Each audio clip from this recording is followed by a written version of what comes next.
सभी को नमस्कार और जोहार। आज हम लोग देखेंगे झारखंड के टॉप 10 प्रश्नोत्तर, जो कि 10 होंगे नहीं, वो होंगे करीब 100 प्रश्नोत्तर होंगे। तो आप लोग बने रहिएगा क्योंकि डिस्क्रिप्शन के साथ होगा। क्या होगा? डिस्क्रिप्शन के साथ होने वाला है। और अगर आप लोग को ये पसंद नहीं आएगा वीडियो तो आप लोग सीधा डिसलाइक कर दीजिएगा, ठीक है? सीधा डिसलाइक कर दीजिएगा। हाँ, लेकिन तभी कीजिएगा ना जब आप पूरा वीडियो इसको देख लें। अगर आप पूरा वीडियो देख लेते हैं और आपको अगर पसंद नहीं आता है तो डिसलाइक कर दीजिएगा। बस वीडियो पूरा देखिए आप लोग। जेएसएससी नहीं, ये जो है इतना मैंने डीप इसमें पढ़ाया है कि ये जेपीएससी में भी काम आने वाला है, ठीक है? ये जेटेट में भी काम आने वाला है। इसके अलावा जो भी एग्जाम है उत्पाद सिपाही का, ठीक है, या फिर फील्ड वर्कर का, या झारखंड पुलिस का, या फिर झारखंड कक्षपाल का, ठीक है, इस सारे एग्जाम्स में ये बहुत इंपॉर्टेंट है। इसके अलावा झारखंड के सभी एग्जाम्स के लिए, सभी एग्जाम्स के लिए ही बहुत इंपॉर्टेंट है ये क्वेश्चन। तो आप लोग जरूर देखिए। तो चलिए पहले प्रश्न से शुरुआत करते हैं। निर्माण की प्रक्रिया की दृष्टि से झारखंड राज्य में किस प्रकार की मिट्टी पाई जाती है? निर्माण प्रक्रिया के हिसाब से बोल रहा है, तो इसका जो सही उत्तर हो जाएगा ये हो जाएगा अवशिष्ट मिट्टी, ठीक है? कैसा हो जाएगा? अवशिष्ट मिट्टी पाया जाता है। झारखंड में कुल जो है 6 तरह का मिट्टी पाया जाता है, ठीक है? जो मिट्टी है झारखंड में कुल 6 तरह की पाई जाती है। कितना? 6 तरह का पाया जाता है, जिसमें सर्व प्रमुख मिट्टी जो है वो कौन सा है? तो लाल मिट्टी है, ठीक है? लाल मिट्टी है। सर्व प्रमुख मिट्टी कौन सा है? लाल मिट्टी है, ठीक। और झारखंड में सर्वाधिक मिट्टी कौन सी पाई जाती है? सर्वाधिक मृदा कौन सी पाई जाती है? तो ये भी लाल पाई जाती है, ठीक है? तो ये क्या हो गया? लाल पाई जाती है। और ये लाल मिट्टी कहाँ पाया जाता है? तो छोटा नागपुर के क्षेत्र में। छोटा नागपुर के क्षेत्र में ये लाल मिट्टी है सो पाया जाता है। लाल मिट्टी के लाल होने का कारण क्या है? फेरिक ऑक्साइड है, ठीक है? क्या है? फेरिक ऑक्साइड से लाल मिट्टी का रंग लाल होता है, और बॉक्साइट के कारण, ठीक है? तो बॉक्साइट और फेरिक ऑक्साइड दोनों मिलकर क्या करता है? मिट्टी को लाल कर देता है। देखिए काली मिट्टी के बारे में भी देख लेते हैं। तो काली मिट्टी को रेगुर मिट्टी भी कहते हैं, ठीक है? काली मिट्टी को क्या कहते हैं? रेगुर मिट्टी भी कहते हैं। झारखंड के राजमहल क्षेत्र में पाया जाता है, ठीक है? राजमहल क्षेत्र में काली मिट्टी जो है वो पाई जाती है झारखंड में, ठीक है? झारखंड में क्या? झारखंड के संदर्भ में देखें तो यहाँ पर मुख्यतः चना उगाया जाता है, ठीक है? और भारत के संदर्भ में देखें, अगर काली मिट्टी को भारत के संदर्भ में देखते हैं, ठीक है, भारत के संदर्भ में देखते हैं तो इसमें क्या उगाया जाता है? तो कपास उगाया जाता है, ठीक है? तो भारत के संदर्भ में कपास के लिए फेमस है, ठीक है? और झारखंड के संदर्भ में चना के लिए काली मिट्टी फेमस है। झारखंड में विशाल बेसाल्ट चट्टानों के अपक्षयन से काली मिट्टी का विकास हुआ है। इसके अलावा लेटराइट मृदा, ठीक है? लेटराइट मृदा के बारे में देखते हैं। इसमें क्या होता है ना? कंकड़ अधिक होता है। और इसका झारखंड में विस्तार कहाँ का है? पलामू, रांची, संथाल परगना में। पलामू, रांची और संथाल परगना में इसका जो है विस्तार क्षेत्र है।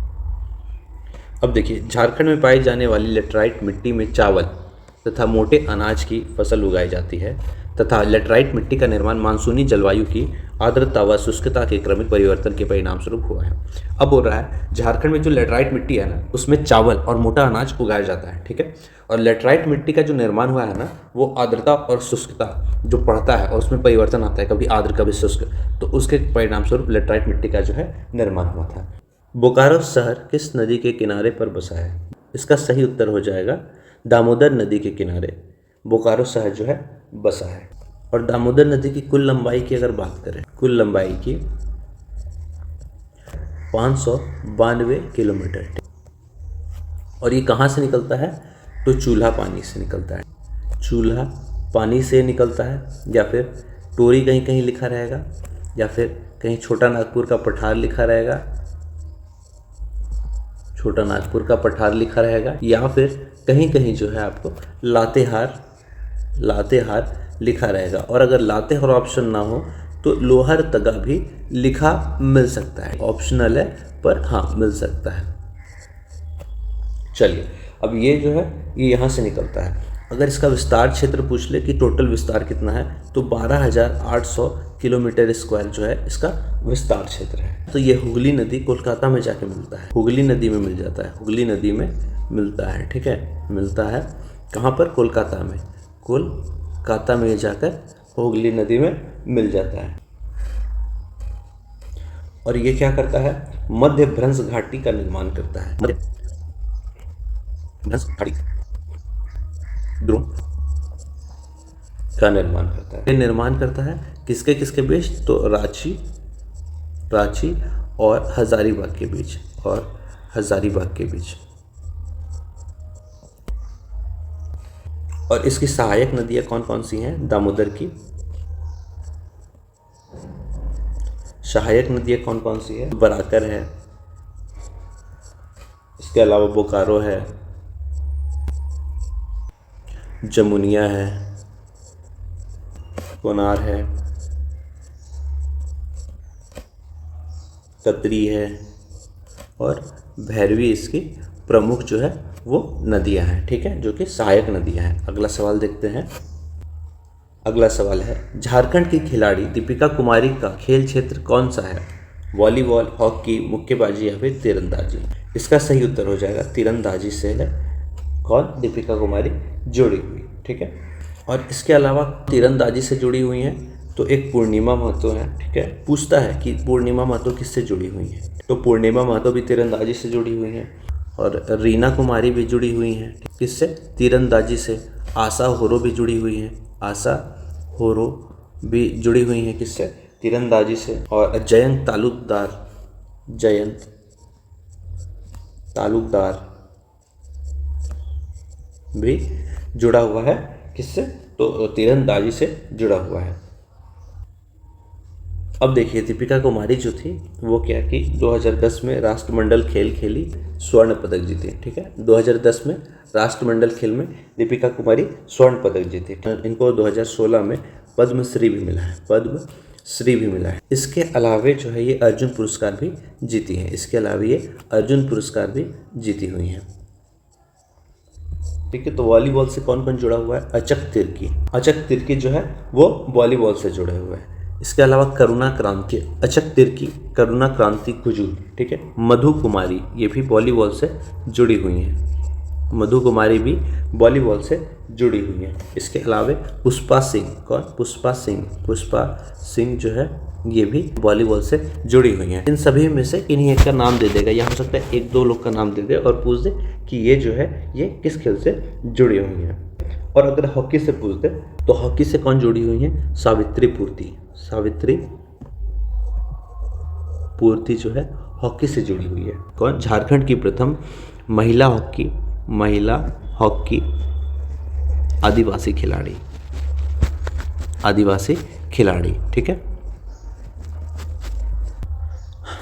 अब देखिए अगर हॉकी से पूछ दे तो हॉकी से सावित्री पूर्ति हैं झारखंड की प्रथम महिला हॉकी आदिवासी खिलाड़ी है, ठीक है, आदिवासी खिलाड़ी है। चलिए आगे देखते हैं। छत्तीसगढ़ राज्य झारखंड के डैश में स्थित है, पूर्व में, पश्चिम में, उत्तर में या फिर दक्षिण में। इसका सही उत्तर हो जाएगा पश्चिम में, यानी झारखंड के पश्चिम में स्थित है छत्तीसगढ़ राज्य। तो छत्तीसगढ़ राज्य झारखंड के पश्चिम में स्थित है, ठीक है। अब हम लोग झारखंड का एक थोड़ा सा मैप भी बना के देख लेते हैं।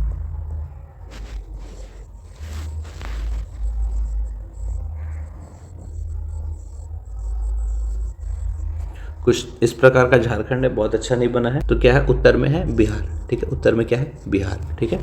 पूर्व में क्या है, पश्चिम बंगाल, ठीक है, पूर्व में क्या है, पश्चिम बंगाल। दक्षिण में क्या है, उड़ीसा, ठीक है, दक्षिण में क्या है, उड़ीसा। और इधर क्या है, छत्तीसगढ़, इधर क्या है, छत्तीसगढ़। और यहाँ पर जो है यूपी है, ठीक है, यूपी है, ठीक है। यूपी जो है यहाँ पर है, ठीक है। तो यूपी जो है किससे सटा हुआ है, यूपी गढ़वा से सटा हुआ है, ठीक है। और छत्तीसगढ़ जो है यहाँ से सटा हुआ है। बिहार से कुल कितना जिला सटा हुआ है, तो 10 जिला सटा हुआ है झारखंड का। पश्चिम बंगाल से कुल कितना जिला हुआ है, तो यहाँ से भी 10 जिला है, सो सटा हुआ है बंगाल का, ठीक है। अधिकतम जिला जो है यही पश्चिम बंगाल और बिहार से 10-10 जिला दोनों का सटा हुआ है। छत्तीसगढ़ है ये 1 नवंबर 2000 ईस्वी को अस्तित्व में आया था। ये किससे कट के बना है, तो एमपी से, मध्य प्रदेश से कट के बना है। अब रही बात झारखंड, तो झारखंड है ये कब बना था, 15 नवंबर 2000 ईस्वी को झारखंड बना था। और ये किससे कट के बना है, तो बिहार से कट कर ये बना है झारखंड, ठीक है। बिहार का कितना प्रतिशत कटकर बना है, तो बिहार का 46% ये झारखंड से कटकर बना हुआ है। अब इसमें देखिए जो उत्तर से दक्षिण की लंबाई है, ठीक है, ये जो लंबाई है ये कितनी है, तो उत्तर से दक्षिण जो लंबाई है वो 380 किलोमीटर है झारखंड का, ठीक है। और जो पूर्व से पश्चिम की लंबाई है ठीक है। और जो पूर्व से पश्चिम की लंबाई है वो कितनी है, तो वो 463 किलोमीटर है।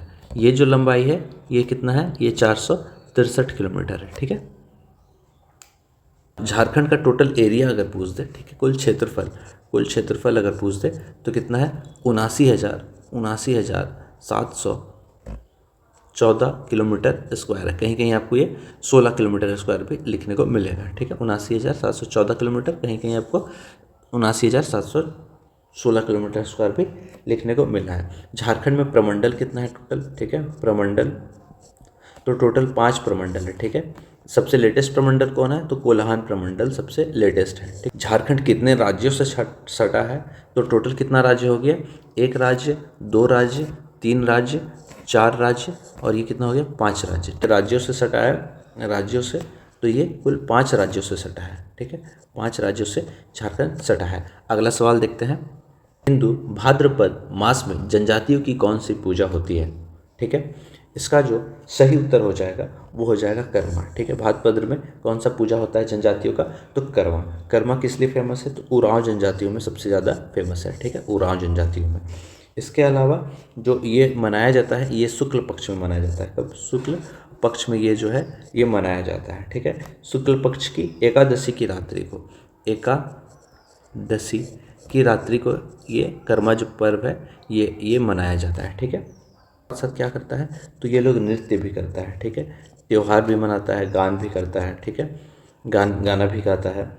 और ये जो है ये भाई बहन की पूजा है। किसका है, ये भाई बहन का पूजा है, भाई बहन का पूजा है। ठीक है, भाई बहन का पूजा है। ठीक है, तो पूछ देगा कि कर्मा किस जनजाति में फेमस है, तो उरांव में। कब मनाया जाता है, तो शुक्ल पक्ष की एकादशी की रात्रि से मनाया जाता है। ठीक है, इसमें क्या क्या होता है, नित्य गान होता है, भाई बहन का ये पूजा करने का त्योहार है। ठीक है,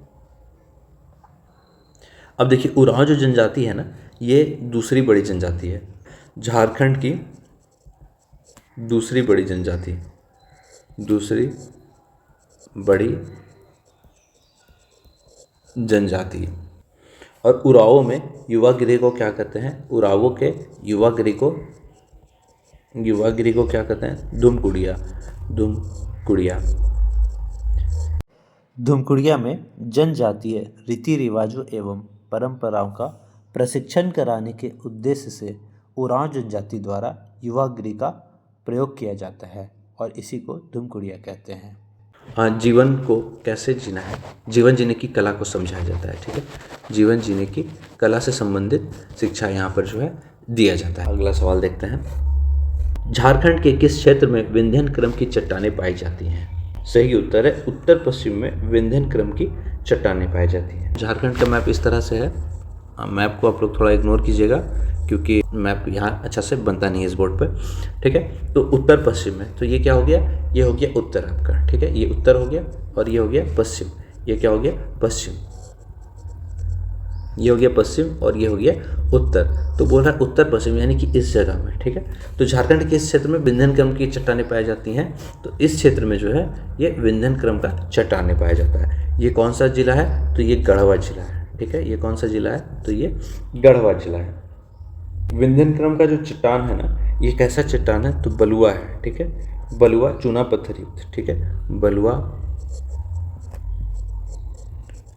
चूना पत्थर युक्त परतदार चट्टान है, परतदार चट्टान है। ठीक है,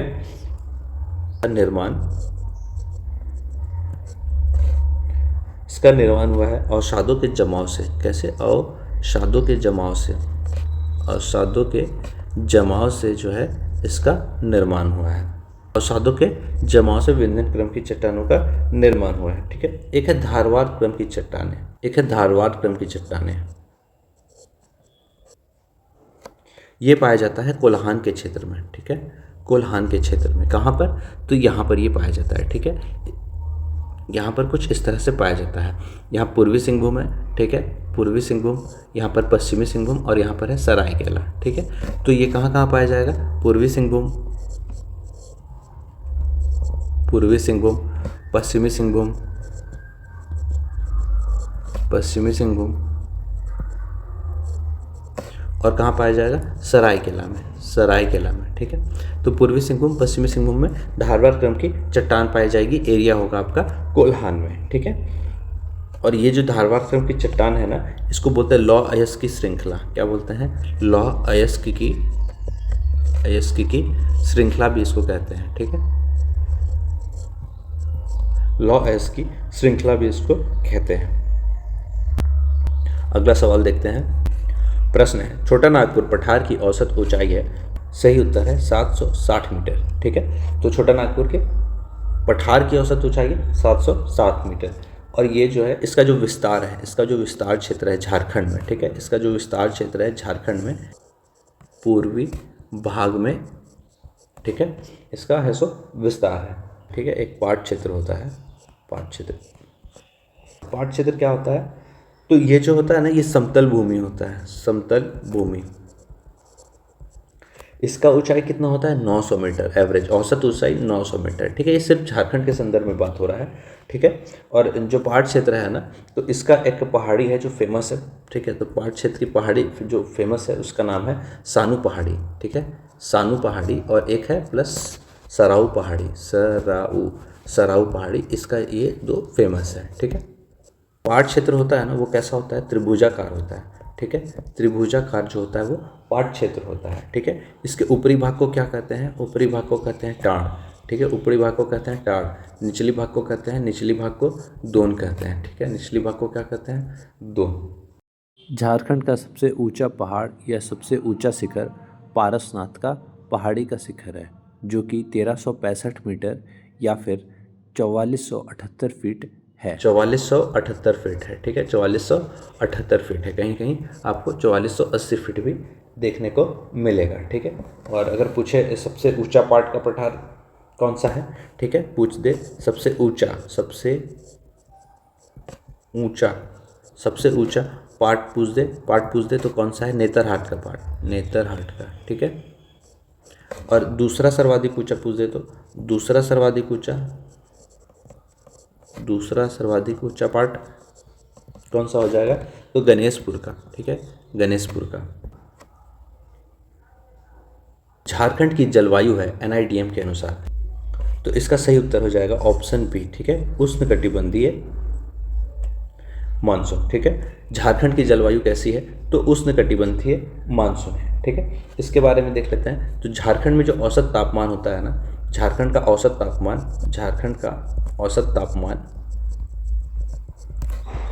तापमान जो है वो कितना होता है? तो वो है 25 डिग्री सेल्सियस। ठीक है, पूछेगा ये।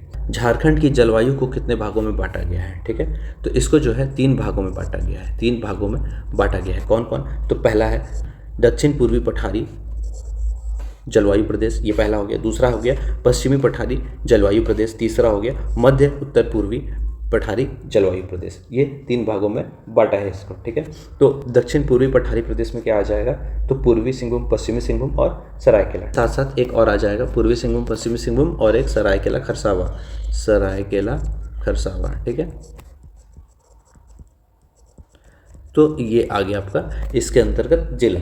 ठीक है, अब अगर पूछ दे कि इसके अंतर्गत कौन सा जिला आने वाला है? ठीक है, पश्चिमी पठारी वायु प्रदेश के अंतर्गत कौन सा जिला आएगा? तो पलामू, ठीक है, गढ़वा और लातेहार।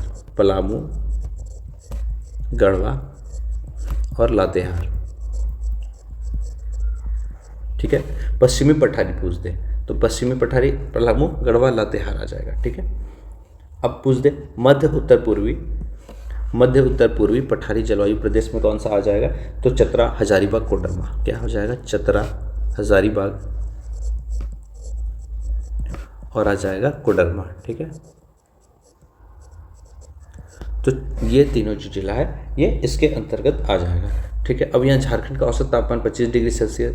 झारखंड का, ठीक है, सबसे गर्म महीना कौन सा है? सबसे गर्म महीना कौन सा है? तो मई महीना है। ठीक है, पूछता है ये सब। ठीक है, पूछा हुआ है, कहीं ना कहीं पूछा हुआ है JSSC JPSC के एग्जाम्स वगैरह में। ठीक है, अगर पूछ दे झारखंड का सबसे गर्म स्थान, ठीक है, झारखंड का सबसे गर्म स्थान पूछ दे, तो क्या हो जाएगा? जमशेदपुर। ठीक है, तो सबसे गर्म स्थान जमशेदपुर हो जाएगा। झारखंड में कहाँ से वर्षा होती है? तो झारखंड में दक्षिण पश्चिम मानसून से वर्षा होती है। दक्षिण पश्चिम मानसून से वर्षा होती है। ठीक है, तो झारखंड में पूछते कहाँ से वर्षा होती है, तो दक्षिण पश्चिम से वर्षा होती है। ठीक है, चलिए इतना हम लोग देख लिए। अब हम लोग आगे देखेंगे। झारखंड के मैदानी भाग में लू का प्रकोप जो है वो ज़्यादा नगण्य होता है। ठीक है, और क्यों होता है? क्योंकि यहाँ का जो भूभाग है वो पठारी है। अगला सवाल हम लोग देखते हैं। प्रश्न है, कौन सामाजिक अधिकार अकर्मण्यतावादी आयरन लेडी ऑफ झारखंड के रूप में जानी जाती है? सही उत्तर है दयामनी बारला। दयामनी बारला जो है ये आयरन लेडी ऑफ झारखंड के रूप में जानी जाती है। और ये क्या करती है? जल जमीन जंगल के बचाव में अपना सामाजिक योगदान देती है। इसके अलावा छुटनी देवी जो है ये सरायकेला की रहने वाली है। कहाँ की? सरायकेला की। और ये कौन है? तो समाज सेवी है। ठीक है, समाज सेवी है। डायन प्रथा के खिलाफ ये काम करती हैं। डायन प्रथा के खिलाफ ये कार्य करती हैं। और 2020 में इन्हें पद्मश्री दिया गया। ठीक है, पद्मश्री दिया गया 2020 में। अब ये तनुश्री दत्ता, ये जमशेदपुर की रहने वाली है। भारतीय सिनेमा की अभिनेत्री हैं, बॉलीवुड एक्ट्रेस हैं। और 2004 में ये फेमिना मिस इंडिया जीती थी। Femina miss India. और अरुणा मिश्रा जो है ना 2004-05 में एशियन गेम में मुक्केबाजी में स्वर्ण पदक जीती थी। यानी सन 2004 और सन 2005 दोनों में एशियन गेम खेली और दोनों में स्वर्ण पदक जीती। अगला सवाल देखते हैं। TISCO Tata and iron steel company की स्थापना किसके द्वारा की गई? देखिए आज इसका जितना भी होगा ना सारा का सारा कन्फ्यूज़न दूर करेंगे, क्योंकि कुछ बुक में कुछ लिखता है, कुछ बुक में कुछ लिखता है, और क्यों लिखता है वो भी हम आपको आज बताते हैं। ठीक है, तो TISCO Tata and iron steel company की स्थापना कौन किया था? तो दोराबजी टाटा किए थे। कौन किए थे? दोराबजी टाटा। ठीक है, इनको इसलिए मानते हैं क्योंकि ये आधिकारिक रूप से किए थे। ठीक है, ऑफिशियली किए थे। ठीक है, तो ऑफिशियली पूछे या ना पूछे, सिर्फ पूछे TISCO Tata iron and steel company की स्थापना किसने की, तो दोराबजी टाटा ने की 1907 में। ठीक है, अब देखिए जमशेद जी नौसरवान जी टाटा कहाँ लिखा रहता है? तो जब अगर वास्तविक पूछे, ठीक है, वास्तविक संस्थापक टाटा का वास्तविक, तब आपको जमशेद जी नौसरवान जी टाटा को टिक करना होगा, क्योंकि 1868 में ये जो है कंपनी का जो नींव था वो बना रहे थे, तो उसी कारण से इन्हें वास्तविक संस्थापक माना गया। और इनका जो डेथ हुआ था ना वो 1904 में हुआ था। इसका मतलब 1907 से पहले ही ये चल बसे थे। ठीक है, 1907 से पहले हुआ था। तो जब इनका ये डेथ हो गया तो ये तो अब लगा नहीं सकते हैं। ठीक है, TISCO Tata iron and steel company को ये तो लगा नहीं सकते क्योंकि इनका डेथ हो गया था। लेकिन इसका जो मूल जड़ था, ठीक है, तो जो मूल जड़ की जो स्थापना किए थे वो कौन किए थे? जमशेद जी नौसरवान जी टाटा किए थे 1868 ईस्वी में। और दोराबजी टाटा उसी को आगे बढ़ाए TISCO Tata and iron and steel company के नाम से 1907 ईस्वी में। ये था आपका जो कॉन्सेप्ट जो गड़बड़ हुआ था, इसे सुधार कर प्रस्तुत किया गया। देखिए हम लोग देखते हैं टिस्को का स्थापना कब हुआ था। ठीक है, टिस्को का स्थापना हुआ 1907 में। ठीक है, 1907 में स्थापना हुआ। उत्पादन इसमें कब चालू हुआ? उत्पादन अगर पूछ दे कि उत्पादन वर्ष क्या था टिस्को कंपनी में, तो 1911 में था। अगर पूछ दे कि इस्पात उत्पादन कब हुआ था, ठीक है, इस्पात उत्पादन कब चालू हुआ था, इस्पात उत्पादन, तो क्या हो जाएगा? 1912 हो जाएगा। ठीक है, 1912 हो जाएगा। अब देखिए ये क्या था? भारत का पहला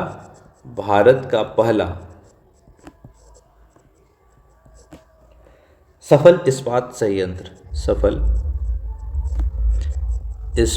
संयंत्र यही था। कौन सा? Tata steel company. एक और था, वो जो था वो असफल हो गया था, तो उसका हम लोग नाम नहीं लेते हैं। ठीक है, और ये टाटा स्टील अभी कहाँ पर है? ये जो है अभी जमशेदपुर में है। कहाँ? जमशेदपुर पूर्व में भी अवस्थित है, ठीक है। तो ये पूर्वी सिंहभूम में है, ठीक है, पूर्वी सिंहभूम में ये अवस्थित है अभी, ठीक है। देख लेते हैं किस नदी के किनारे है, तो स्वर्ण रेखा नदी के किनारे है। कहा स्वर्ण रेखा नदी के किनारे, नदी के किनारे बसंतर है, ठीक है। इसके अलावा और कुछ देख लेते हैं। तो स्थान की प्राप्ति मतलब कि इसको कहाँ कहाँ से क्या क्या प्राप्त होता है, ठीक है। देखिए तो कोकिंग कोल, ठीक है, कोकिंग कोल किसको को कहाँ से प्राप्त होता है, तो ये होता है झरिया से, ठीक है, कोकिंग कोल झरिया से यानी कोयला। मैग्नीज जो है, मैग्नीज कहाँ से प्राप्त होता है, चाईबासा से, चाईबासा से। याद रखना ये सब पूछता है, जेपीएससी में भी पूछेगा और जेएसएससी में भी पूछेगा, ठीक है। तो हर एग्जाम में ये पूछेगा, आप लोग को याद रखना है कि कोकिंग कोल की प्राप्ति डिस्को में कहाँ से होती है, तो झरिया से होती है। मैग्नीज की चाईबासा से होती है। चूना पत्थर जो है वो सुंदरनगर उड़ीसा से होती है, सुंदरनगर उड़ीसा से होती है, ठीक है, उड़ीसा से होती है। डोलोमाइट अगर पूछ दे तो ये भी सुंदरनगर उड़ीसा से होगा। और कच्चा लोहा पूछ दे तो मयूरभंज उड़ीसा से, और मयूरभंज उड़ीसा से और नोआमुंडी से प्राप्त होता है। ये जो मयूरभंज है ये जो है ये उड़ीसा में है, ठीक है। और ये जो नोआमुंडी है ना ये झारखंड में है, ठीक है। कहाँ पर है, ये झारखंड में है। तो अगर कच्चा लोहा कहाँ से प्राप्त होता है पूछे तो नोआमुंडी से यानी झारखंड से होता है, ठीक है। और मयूरभंज से होता है कच्चा लोहा प्राप्त। डोलोमाइट कहाँ से प्राप्त होता है, सुंदरनगर उड़ीसा से। चूना पत्थर सुंदरनगर उड़ीसा से। मैग्नीज चाईबासा से प्राप्त होता है झारखंड से। और कोकिंग कोल झरिया झारखंड से। तो ये सब जो है जेपीएससी जेएसएससी एग्जाम्स में पूछ सकता है। और हाँ गाइज, अगर आप लोग को पसंद आया है तो लाइक, सब्सक्राइब और शेयर जरूर कर दें। और अगर आप लोग को पसंद नहीं आया है तो आप लोग डिसलाइक भी कर सकते हैं, ठीक है। आप लोग डिसलाइक भी कर सकते हैं, कोई दिक्कत नहीं है। आप लोग कमेंट में लिख भी सकते हैं कि नहीं मुझे पसंद नहीं आया, मुझे ये खामी लगा, ये कमी लगा। आप लोग मेरे कमियों को बता सकते हैं कि मैं और कैसे इसको अच्छे से पढ़ा सकता हूँ, ठीक है। और अगर पसंद आया तो वो भी कमेंट करके जरूर बताएं। इसी के साथ आज के सेशन समाप्त होता है। जय हिंद, जय भारत, जोहार झारखंड।